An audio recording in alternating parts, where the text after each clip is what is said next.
For our next examples from section 9.3, we're going to go in the next block of problems, and I'm going to work two together again really quickly because they are really quick. They're points given to us in polar form, and we're wanting to convert those into rectangular form.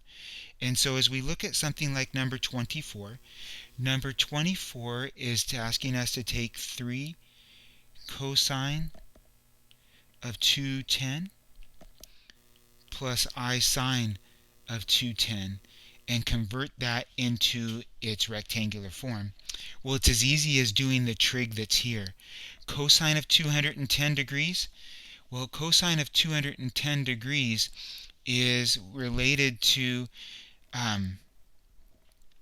let's see, 210 minus 180 is related to 30 degrees. And we know that the cosine of 30 degrees is root 3 over 2. But 210 is in the third quadrant, and cosine's negative there.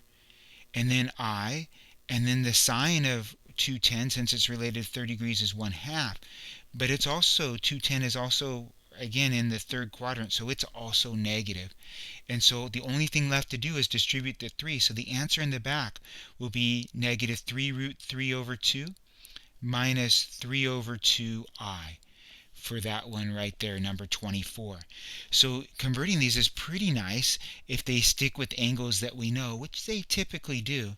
So if we look at 28 as another example in here, they have 4, and we have to take the cosine of pi over 2 plus I sine of pi over 2. Well, if you remember, cosine starts at 1 and then falls to 0 at pi over 2. Sine starts at 0, and then as we go to pi over 2, it increases to a value of 1.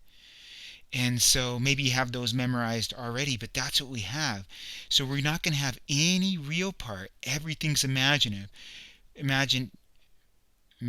sorry. And so we end up with 4I coming out of this one. So that's how to do that next block of problems. Just perform the trig.